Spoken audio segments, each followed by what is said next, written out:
আল্লাহ সুবহানাহু ওয়া তাআলার পক্ষ থেকে রমাদান আমাদের জন্য একটা বিরাট নিয়ামত। আলহামদুলিল্লাহ।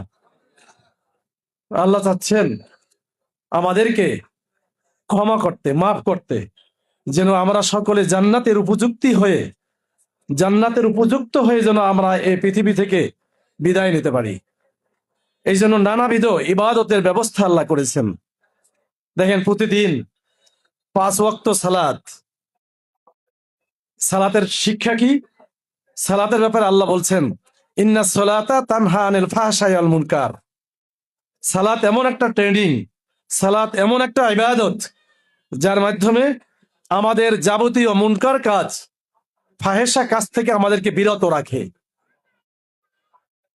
এরপরে রোজার যে আমরা রাখছি, বছরে একবার পরিপূর্ণ একটা মাস সিয়াম সাধনার মাধ্যমে আল্লাহ সুবহানাহু ওয়া তাআলা আমাদের গুনাহ খাতাকে মাফ করতে চাচ্ছেন।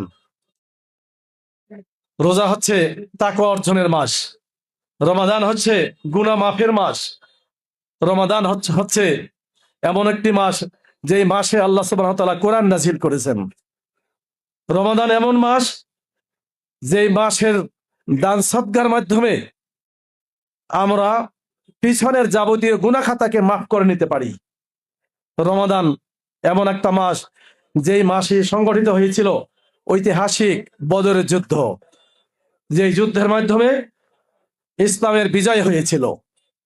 সম্মানিত ভাই বন্ধুগণ, এরকমের অনেক গুণান্বিত, মহিমান্বিত আল্লাহর পক্ষ থেকে দেওয়া একটা নিয়ামত আমাদের জন্য, মুসলিম উম্মাহর জন্য, উম্মতে মুহাম্মাদের জন্য একটা নিয়ামত মাস হচ্ছে মাহে রমাদান।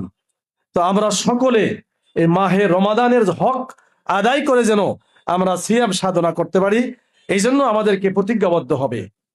বিশেষ করে আমি অনুরোধ করব সকলের প্রতি, যে আজকের যে সমাজে জুলুম, সমাজে যে অত্যাচার, নির্যাতন, নিষ্পেষণ, বঞ্চনা, এর মূল কারণ হলো একটাই, সেটা হলো আমরা আল্লাহর পক্ষ থেকে যে বিধান এসেছে, যে কোরআন, সেই কোরআনকে আমরা জীবনের সকল ক্ষেত্রে বাস্তবায়ন করতে পারিনি। কোরআনের অনুশাসন আমরা মেনে চলছি না, যার কারণে আমাদের প্রতি পদে পদে আমাদের অশান্তি, বঞ্চনা, লাঞ্ছনা, এভাবেই আমাদের জীবন কেটে যাচ্ছে।